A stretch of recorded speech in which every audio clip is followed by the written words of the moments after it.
I don't know. Oh no.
Welcome to all of you who are here to support the Michigan Center for Youth Justice, or MCYJ, and thank you for joining us tonight.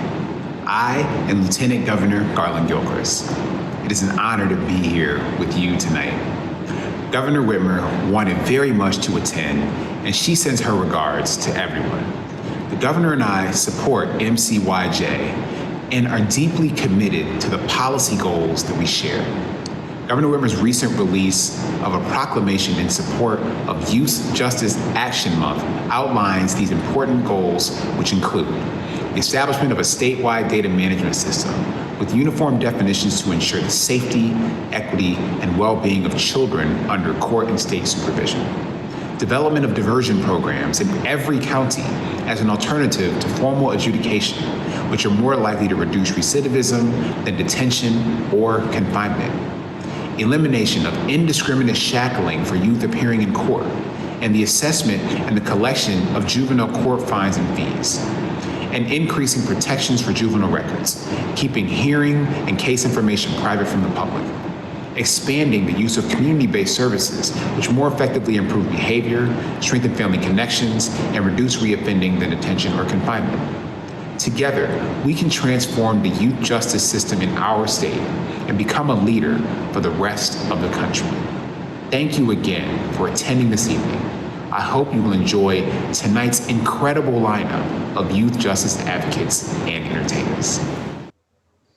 Thank you, Lieutenant Governor Gilchrist.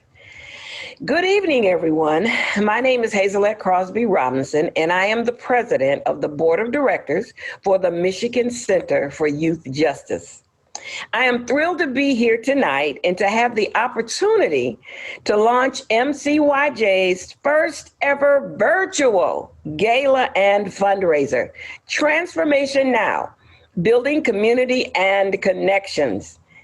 On behalf of the staff and board of MCYJ, I want to welcome everyone who has just logged on. We are so glad that you all could join us tonight for what we know will be an informative, entertaining, and powerful evening to celebrate the accomplishments of and raise much needed funding for MCYJ. And now, without further ado, I would like to introduce you to our MCs for the evening. MCYJ's Executive Director, Mary King, and MCYJ's Policy Director, Jason Smith. Thank you, Hazelette. Good evening, Jason, and everyone else who's joining us this evening for MCYJ's first official virtual gala. Hi, Mary. Hi, Jason. Welcome to I want to welcome all of our staff, our board members, our supporters, and all of you folks who may be new to the Michigan Center for Youth Justice. We really hope that you all are healthy and safe at home. Please sit back, relax, and enjoy the event. In the spring, we had to make a really difficult decision to cancel our in-person gala. I have to say that at that time, I never thought that we'd be here with you tonight. I never thought we'd have the opportunity to share MCYJ's accomplishments from the last year. Absolutely. But despite the COVID pandemic, MCYJ hasn't slowed down. We have continued to be strong advocates for youth justice reform in Michigan. And while this past year has been a challenging time, it also has been a time of progress and hope. It has been a challenging time. But tonight, our gala is about celebration. And we are really thrilled to be able to present the magnificent Thornetta Davis, two young local poets, Simone and Tiana, and nationally recognized Payne the Poet. Some of our most important partners and supporters are also going to be dropping in throughout the evening to say hello. Jason and I will be staffing the chat tonight. So all you have to do is click the chat icon at the bottom of the screen, send us your comments, your questions. We'll be capturing all of them, and we'll be trying to get to as many as we can tonight. The ones we can't get to, we will follow up after the event. And lastly, this is a fundraiser for MCYJ. Our goal is to raise $25,000. We want to thank everyone who's already contributed. And if you'd like to make a contribution tonight, we've made it really easy. So you just pick up your phone and you text 734-999 3747, and your phone will do the rest. Hi, I'm Perry Stone-Palmquist. I'm the Executive Director of the Student Advocacy Center of Michigan, where we believe education is a human right, and we fight to keep students in school learning and growing. Thank you so much for being here tonight, for recognizing and doing the hard work of youth justice reform and supporting this important work. We're so proud to be partners with Michigan Center for Youth Justice, and we've been proud to partner on a variety of things. Of course, my favorite is the work we did together with so many other partners to overturn zero tolerance in our state. We know we have more work to do around school discipline, but we're thankful for the partnership and the progress that we've made so far. We were really proud to be a part of the Raise the Age campaign and see that success as well. We personally know many students who were put in adult jail at too young of an age and saw the damage that that can do. So we're thankful for that and thankful for the work we have ahead of us. So much work to do, and thankful that you guys are taking the lead together, all of us together. Anyway, thanks for a moment to chat. Please give what you can to support MCYJ. Thank you so much. Hi, everybody. My name is Marcy Mistret, and I am the CEO at the Campaign for Youth Justice. We are so excited to have everyone here tonight to celebrate MYJC and all of their excellent work. We have been fortunate to be longtime partners with this group and really celebrate so many milestones that they've made by working together in coalition and in partnership. And it is really special that during Youth Justice Action Month, or YJM, we are all gathering virtually to acknowledge their success. We worked with them on raising the age in Michigan, but we also worked with them on getting Sequel closed and raising attention about valid court order exceptions and understanding that children need communities and families, not punishment.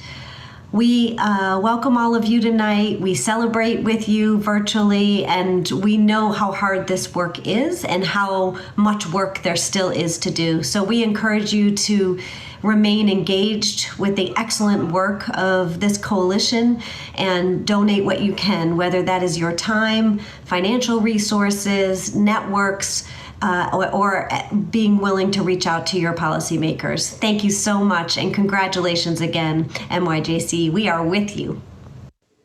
Thank you for your kind words, Marcy and Perry. And now let me introduce Simone and Tiana, two young local poets who are part of the Inside Out Literary Arts Program, a youth enrichment project that builds self-confidence, fosters artistic excellence, and creates community, all of which are proven strategies for preventing involvement in the youth justice system. Simone Jones is an Inkster-based poet. Her work is typically inspired by current events and personal experiences. And Tiana Yvonne Jones grew up in Redford, Michigan. She is a fiction writer, activist, and spoken word artist. We are so excited to have both of these young artists here to share their work tonight. Hi, I'm Tiana Jones, and I'm a part of the Detroit Youth Performance Troupe. Outside, there is a rattling of buzzes and the commotion of flapping wings. The beetles, the moths, the butterflies, and the bees. I dreamt of a black sea. I crushed a white moth under my knee, then screamed, "Hallelujah."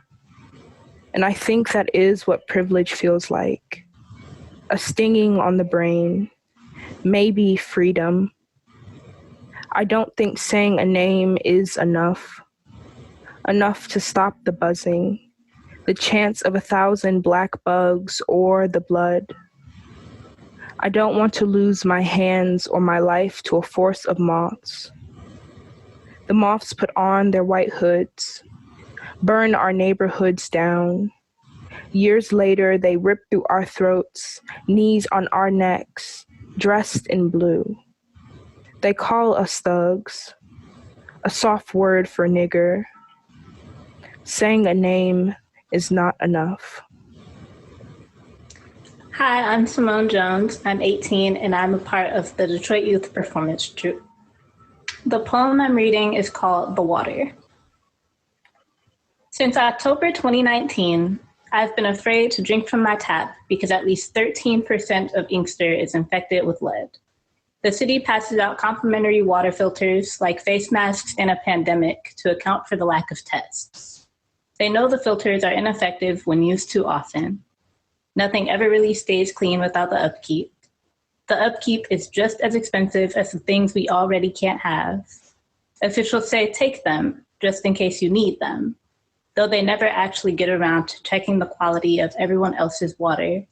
We go broke buying bottles of water, break like cactuses, wondering how long we'll be pricked with worry about this necessity. I can't even begin to imagine how Flint feels.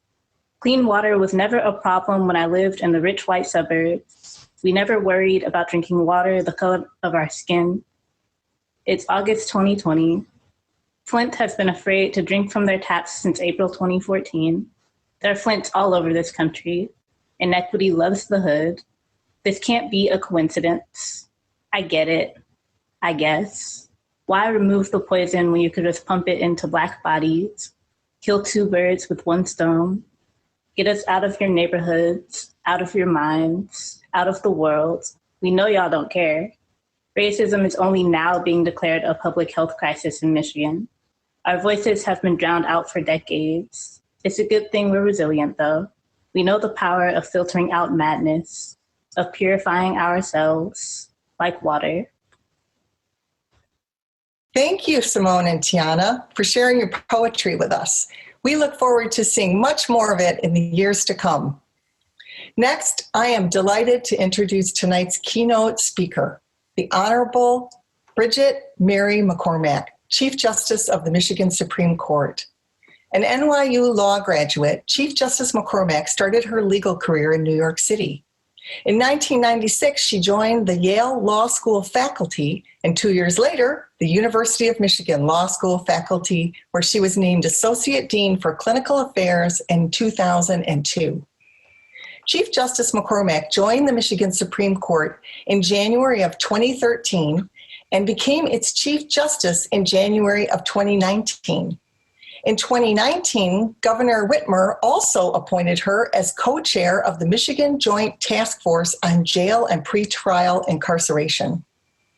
Both Chief Justice McCormack and Justice Beth Clement have been stalwart advocates for justice-involved young people in Michigan. We are thrilled that the Chief Justice is joining us tonight to share her thoughts about the direction of youth justice in Michigan. Please join me in giving a warm online welcome to Chief Justice Bridget McCormack. Thank you so much, Mary, for the invitation to join so many friends of the Center for Youth Justice and for the opportunity to support a cause that is so important to me and to our future. If we don't get juvenile justice right, the rest of our justice system will struggle. And when we do get it right, families and communities will be safer and stronger and healthier. I'm oversimplifying, of course, but I think you get the point. If we can support kids in our justice system, if we can support their families and the people who love them, if we can get them the resources they need to succeed, their successes will ripple across the rest of our justice system. 2020 is really giving us a run for our money, isn't it? The hardship so many in our communities are up against is unprecedented. If nothing else, the pandemic has made us acutely aware of the need for connectedness, person to person, not through Zoom or through social media. I haven't seen my 82-year-old dad for a year. He has bladder cancer, and after 6 months of chemo and the removal of his bladder last winter, he was looking forward to a few more years in which he could hold his newest grandson, among many other in-person family events. Don't get me wrong, Zoom has been incredibly helpful in keeping our families connected, as well as our courts running and accessible to the public. And social media is helpful too for some level of connectedness. But while electronic connections are helpful, the feelings and emotions that connect us on a personal level are so important to our wellness and to our ability to handle trauma. There's tons of social science data that says so, but after 9 months, we don't need data, we all get it. Kids, most of all. Connections with people who love and support them are foundational to their success. And when they are struggling, those connections and supports are most critical. Many of you know Professor Vivek Sankaran, my colleague at the University of Michigan Law School. Vivek wrote a column this time last year titled, "I'm Sorry We Failed You," in which he told the story of Alonzo, a 9-year-old in foster care who Vivek had represented. Alonzo's birthday was October 14th, and the reminder had popped up on his screen. Alonzo was taken from his aunt by Child Protective Services, and as Vivek tells the story, he was bounced from group home to group home for the next decade. His aunt was never able to get Alonzo back, which built his alienation and disconnection from people who loved him. The failure Vivek wrote about was the tragic reality that Alonzo is now serving a decades-long sentence in state prison. The victims of our failure to Alonzo go beyond Alonzo and his family. But I'm confident that Michigan is poised for change. We've made significant bipartisan progress in criminal justice reform recently. Michigan now has an indigent defense system for adults that has the potential to become a national model. Thanks to the efforts of many people attending this gala, Raise the Age legislation passed and will take effect next October. We now have the most progressive expungement statute in the country, giving countless Michiganders a fresh start. And the work of the Joint Task Force on Jail and Pretrial Incarceration that I co-chair with the Lieutenant Governor has bipartisan support, and its recommendations are moving through the legislature. Michigan has the will. I recently read Dan Heath's new book, Upstream, about solving complex problems. Heath starts the book with a parable that inspired him to write it. He tells it like this. You and a friend are having a picnic on the bank of a river, and you've just laid down your picnic blankets. You're about to have a meal when you hear a shout from the direction of the river. You look back and there's a child thrashing in the water, apparently drowning. So you both dive in, you fish the child out, and you bring him to shore. Just as you're starting to calm down, you hear another shout. You look back, there's a second child splashing around again, apparently drowning, so back in you go. You fish her out, and then there are 2 more children who come along right behind. And so begins this kind of revolving door of rescue where you're in and out and fishing kids out, and it's exhausting. And right about that time, you notice your friend is swimming to shore. He steps out, starts to walk away as though to leave you alone. And you cry out, hey, where are you going? I need your help. All these kids are drowning. And your friend says, I'm going upstream to figure out who's throwing all these kids in the river. One of the lessons Heath describes in his retelling of communities, businesses, and other groups that have been successful at solving complex problems is that in each example, the stakeholders surrounded the problem. That is, they got rid of their silos and collaborated across disciplines. Those of you attending this gala know this strategy well. And those of you who know my colleague Beth Clement know that she is a black belt in getting things done. She is excited about working with partners like the Michigan Center for Youth Justice to surround this problem. And there are judges, court administrators, lawyers, and community organizations ready too. Some of the largest courts in Michigan, in Wayne and Macomb, have taken steps to reduce the burden of fines and fees in juvenile cases. In Midland County, Judge Doreen Allen's Recovering Youth Futures program connects kids adjudicated for drug offenses with local therapy providers. The court's focus is on healing, and the results have been remarkable. Only 15% of those who completed the program had a substance use-related violation within 2 years of their treatment end date. Vivek's heartbreak about our collective failure to Alonzo has stuck with me. There is nothing inconsistent about healing and the rule of law. We can support kids and the families they love and who love them in our courts. And when we do, we will make families and communities healthier, safer, and stronger. That will enhance the rule of law, not undermine it. Juvenile justice is as upstream as the justice system gets.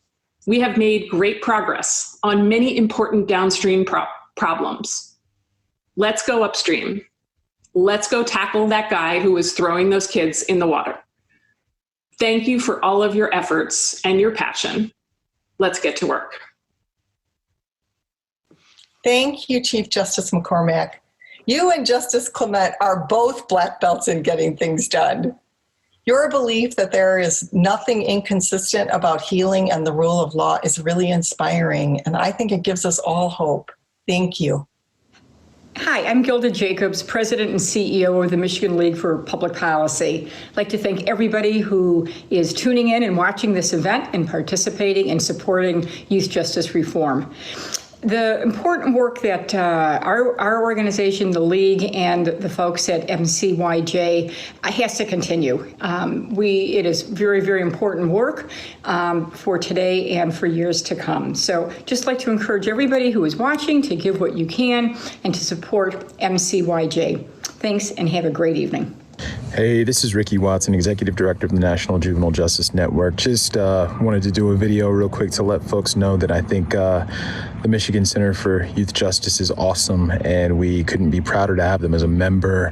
In particular, Jason Smith is also awesome. He was my mentor as a Youth Justice Leadership Institute a few years ago. So just wanted to send this video. I really appreciate it. Think you guys are great. Good luck. Thank you, Gilda and Ricky. We also want to give a shout out this evening to the Michigan Collaborative to End Mass Incarceration, of which MCYJ is both a proud member and the collaborative's coordinating body. Please go to michigancollaborative.org to learn more about the collaborative and to sign up so you can become a member too.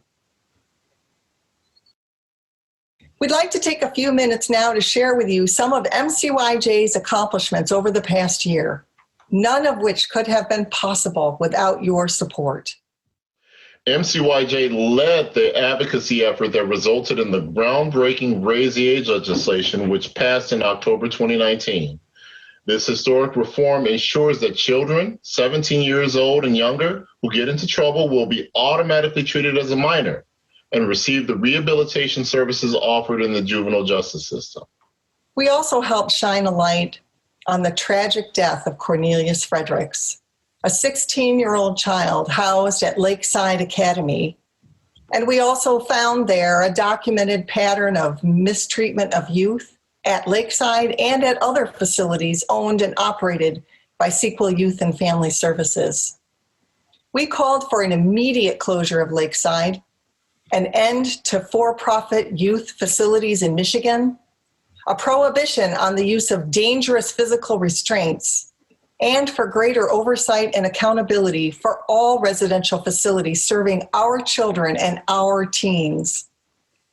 Today, Sequel is no longer in Michigan.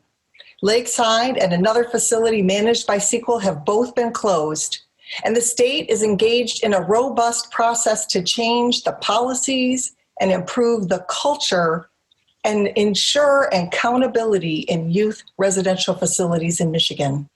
MCYJ used our voice to amplify the story of Grace, a 15-year-old Oakland County resident unjustly placed in detention because she fell behind in her schoolwork while on probation. As a result of the hard work of grassroots organizers here in Michigan and the international public outcry, Grace was released from confinement on July 31st, and her case was officially closed by the Oakland County Juvenile Court. With Grace's release, MCYJ shifted our focus to enacting policies that limit out-of-home placement for youth and eliminated entirely for young people who commit minor offenses or technical violations of probation that are non-criminal in nature. At the start of the pandemic, we turned our attention to COVID-19 and how it was going to impact justice-involved youth housed in Michigan's detention and residential facilities. We asked Governor Whitmer and other empowered youth justice stakeholders in Michigan to release any confined youth and desist from placing any new youth in confined settings unless they were an immediate safety risk. We partnered with Wayne State Center for Behavioral Health and Justice, and we surveyed a sample of juvenile courts about their responses to the virus.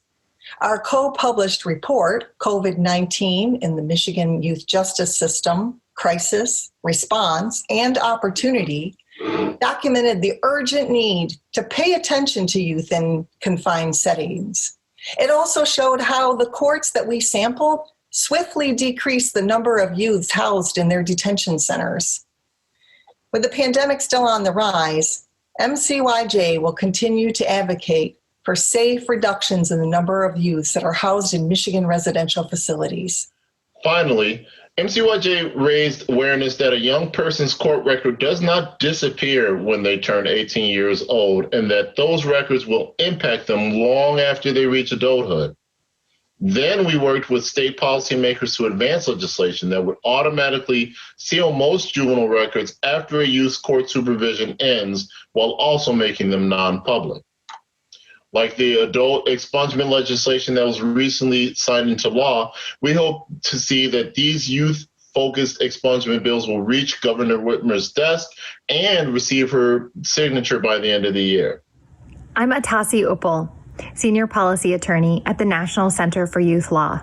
Thank you so much for joining today and for supporting youth justice reform. We at the National Center for Youth Law are excited to work alongside MCYJ. We're currently working on a campaign together to address the high costs that Michigan families face when their children are involved in the juvenile justice system. This is a campaign that implicates racial justice and economic justice. We look forward to our continued partnership with MCYJ on this and other issues that impact the lives of young people. We hope you'll consider giving what you can to MCYJ today. Thank you so much for your support. Good evening, everyone. I'm Jennifer Granholm, and I'm thrilled to be here tonight via video to support Michigan Center for Youth Justice and all of the incredible work it's doing to reduce confinement of children and youth and young adults in Michigan. Thank you so much for taking the time to help celebrate MCYJ and to support the cause of youth justice reform. I am amazed by MCYJ's efforts and accomplishments of this past year, from MCYJ's work to help get raise the age legislation passed in 2019 to MCYJ taking the lead in advocating for a response to the tragic death of 16-year-old Cornelius Fredericks in May of 2020, to MCYJ's work to secure the release of Grace from detention at Oakland, to the county's children's village. As you know, it is a critical time in our nation with respect to criminal justice reform. I don't have to tell you, you are all here celebrating the accomplishments of MCYJ tonight. And important organizations like MCYJ need your financial support to keep doing this incredibly important work. I hope you will give what you can tonight to support MCYJ. Thanks, everybody. Thank you, Atasi and former Governor Granholm. And now we have a special guest, a nationally recognized spoken word artist, Payne the Poet, who has been justice involved beginning as a young man. Everyone, please welcome Payne the Poet. How's everybody doing? I'm Payne the Poet. I'm happy to be part of Michigan Center of Youth Justice's annual gala. This is an event that connects to my life personally as someone being part of the youth justice system throughout my life. On both sides of it. I've been inside as a teenager, and I've also come back as a mentor to speak and reach to the youth. So these issues like directly connect to me. I wanted to share a piece with you all, a poem, and it's called Please Don't Judge Us. And this is for people that are impacted the way our lives were impacted and some of the details that we go through throughout our lives. So here we go. Please don't judge us. No. You see, a lot of us were only victims of the ones that love us. A lot of us had wayward fathers. Some of us had undereducated mothers. As kids, we used to hustle the cousins, all dealing the brothers, but we're just the victims of the ones that love us. Please, don't judge us. See, we only wanted acceptance. So as adolescents, we fell fast to familiar faults and all the foul perception. We used to think that drugs would get us paid and we would pray that pistols protect us. You see, we know no other life than the life lived by others before us. So now we run in circles for any feeling of fortune while being mindlessly moved by minor materials, mainly because as kids, we used to think it's important. I remember feeling like the drug dealer was supportive. Dude drove me to school. He bought me the Jordans. He taught me money over everything. The dollar's important. And we were conditioned to see that working the job's hard, but the older guys got checked for unemployment. And no matter what, never trust any member of the law's enforcement. They never had anything for us. We just watched them take family from us. No matter how many times we try to tell them he's just a victim of the ones that love them, no matter how hard we beg them to please, don't judge them. They don't understand this all started as babies. bottles and pampers. A lot of us were the sons of fathers that's absent and followed examples. If she was a daughter of a promiscuous mother, that little girl may not know what love is. It's a vicious cycle. So many things get caught in the clutches, and so many of us will soon have kids that are destined to suffer, and it hurts looking in the eyes of those kids' hearts destiny touches as they're staring at the back of a squad car when they arrest them and cuff them. Fresh out of frying pan into an oven, the heat on 400. We're raised in a fire that aids our destruction. We're raised in a world where it's all or it's nothing. We're raised by mothers who always wanted marriage, but see, they never could trust it. They were always victims of the ones that love them, but please, don't judge them. Don't call out women products of the projects that far beyond that. A palm on my chest, my hand with my heart at. I swear to God, we try. It's just that the reality the world fed us is a lie, and the only way we could live is to fight for our lives in a real cold world. Same place where we see rap songs raise our sons. Jerry Springer and Maury have fathered our girls. And the judicial system, well, they allow a judge to slam a gavel and say a verdict that takes a dad from a son just to decide and they don't deserve him. And it's wild. The court system purposely picks a person that picks out and points the fingers at people as if they're worthless. Beneath the surface, they've patterned themselves as perfect when judges and prosecutors are put in places that hurt us. And it's clear they feel we're irrelevant. Some offenders get a slap on the wrist, but a 17-year-old black kid in a clear case of self-defense get hit with the time they hit Mandela with. Say we're treated equal, you insult my intelligence. I'm just grateful that I have a family that still loves me. I'm even more grateful that they pray to the Lord above me in a world so ugly. And I just ask that you all do the same. Please, don't judge me. Peace. Thank you for that amazing poem.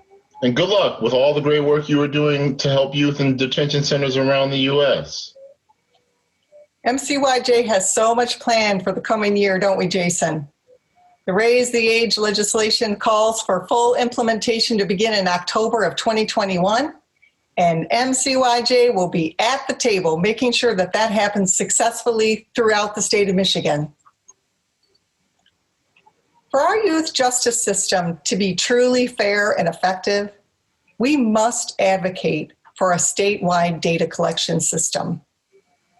As of today, no one knows how many Michigan youth are in court, receive community-based services, are sent to detention or long-term residential facilities.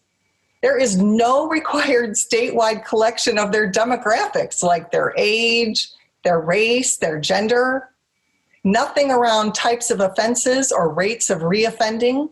And because the majority of youth in placement are sent to privately operated facilities, there's also very little knowledge or information about what types of programming they receive or the results. And I know it sounds crazy, but it's true.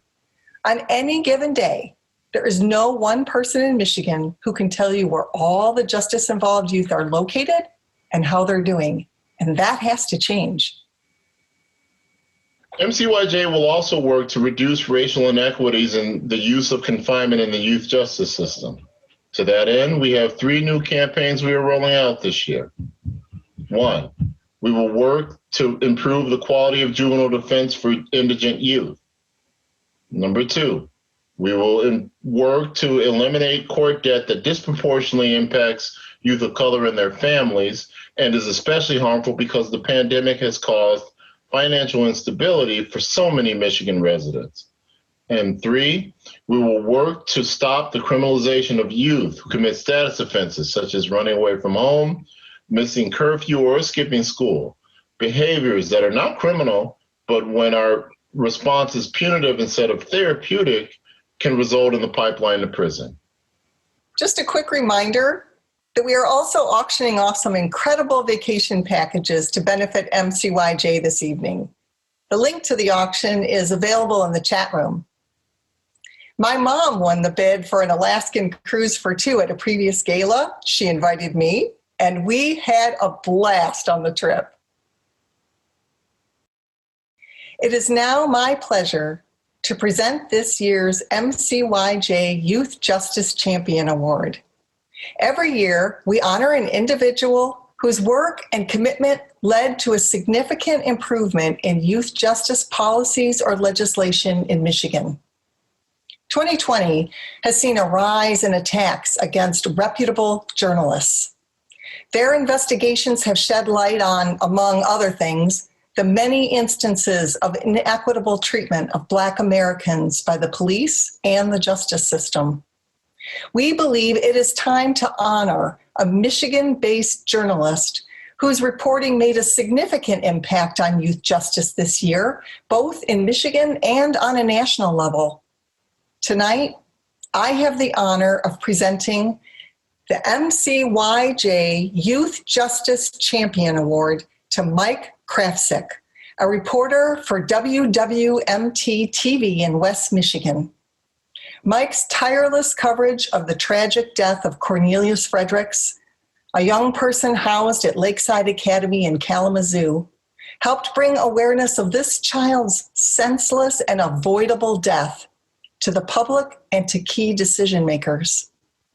Mike received his master's degree in broadcast journalism from Syracuse University Newhouse School of Public Communication. Earlier this year, Mike was awarded the Michigan Association of Broadcasters Best Documentary Series Award for State of Mind, a news series that investigated a variety of mental health struggles impacting people across West Michigan. Thank you so much, Mike, for your valiant reporting. Thank you so much, Mary. It is quite an honor to be recognized tonight by the Michigan Center for Youth Justice, an organization fighting so vigorously for a fair justice system for children and young adults. What happened to Cornelius Fredericks at Lakeside Academy is a tragedy. Cornelius was a ward of the state, but he deserved so much more. A 16-year-old kid with a big smile and a bright future, Cornelius did not have to die. Nobody should forget that. Without the work of journalists, however, nobody may have known about Cornelius Fredericks. Now, just to be clear, I wasn't the only one. There were many other talented reporters who worked hard to elevate the story. Like an onion, we kept peeling away, layer by layer, into what was happening at Lakeside. It started with Cornelius's death, but we soon learned that was only the beginning. We exposed a pattern and practice of abuse happening at Lakeside dating back years.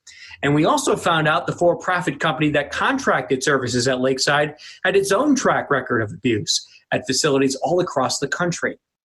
Months of vigorous reporting and investigations kept Cornelius's story in the spotlight. Meanwhile, the state launched its own investigation, eventually revoking Lakeside's license. The facility eventually closed. Right now, the Michigan Department of Health and Human Services is now revamping policies and practices at child caring institutions all across the state. It's clear that our reporting played a role in the change that's happening at the state level. The wheels of change are now in motion, but the work of journalists are far from done here. We still need to hold the state accountable and continue to dig for the truth. Society deserves that. I want to give a special thanks to Jason Smith and Mary King and others at the Michigan Center for Youth Justice. Your organization played a large role in helping keep this story in the spotlight. It's clear that the system failed Cornelius Fredericks. We can't forget that.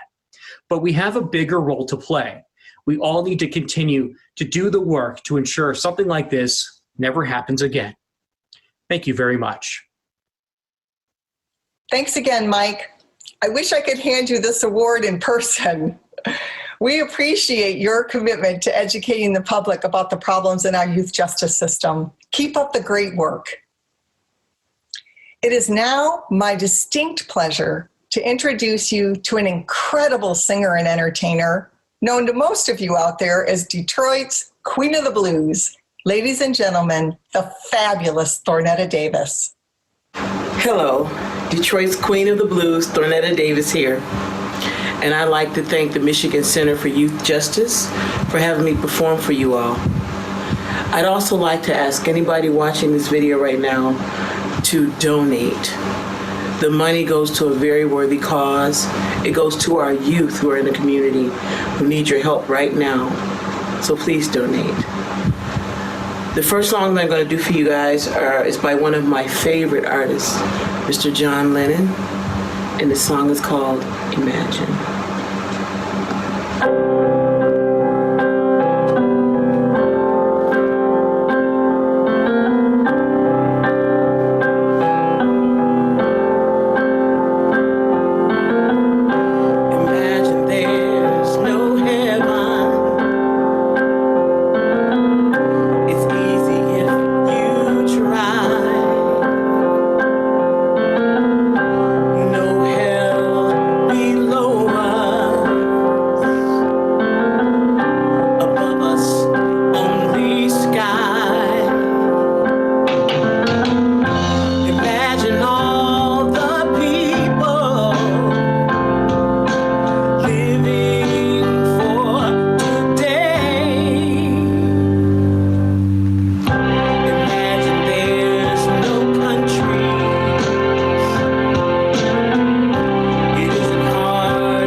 Now this next song is on my latest CD, Honest Woman.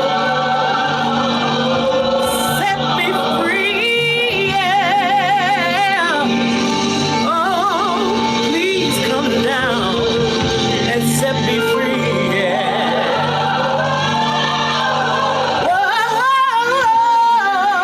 Whoa, please come down and set me free.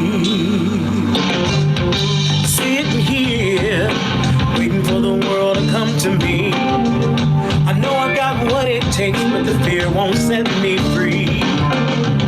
Been living this way for too long, need your help to make me strong. Unlock the chains that's binding me. Oh, please come down, set me free. Please, please, please, set me free. Sitting here, waiting to see the light. And tell me you got what it takes to make everything alright. I feel like time is running out. I want to scream and shout. I need to be who I'm supposed to be. Oh, please come down, set me free. Please, please, please, set me free. I want to be a part of your greater plan. Oh, the signs are here and time is at hand. I throw away my pride. I look deep inside, and now I'm down on my knees.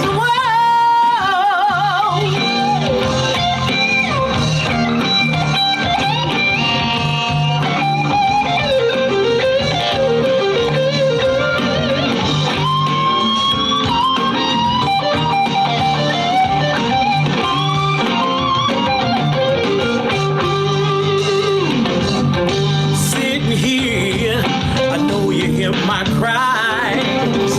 I feel your presence now coming down from the sky. And yes, I do believe I'll last and I receive. You lift me up to where I need to be. Oh, please come down, set me free. Please, please, please, set me free. Please come down, set me free. Oh, please, set me free, yeah. Please come down, set me free, yeah. Please come down, Lord, set me free, yeah. Oh, please come down to free me, Lord, now. Free, free, free, oh, set me free. Please come down, set me free. Please, please, please, set me free.